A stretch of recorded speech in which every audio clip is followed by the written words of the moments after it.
May penoy? Meron. Naku po, ito nagsisession ng mga kalalakihan dito. Ano yung mga kinakain nila dyan? Sige na, okay. Yan, uy, saan na pa? May lechon. Uy! Sorry. May red horse. Yan.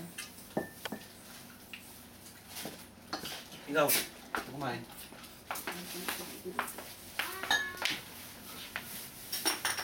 Kita mo tama, ate, cancel naman yung one niya.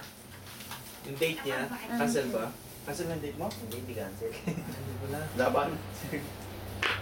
Pwede namang mga kwan yun. Ito yung date ng content mo. Makapag-horse back riding sana kayo dyan sa kanya. Dito lang, lapit lang. Sana sinama mo na lang. Alin? Yung shota niya. Oo nga. Kapansin mo. Naiya ko eh. Pabuti-buti na lang. Punta ka sa Tagaytay.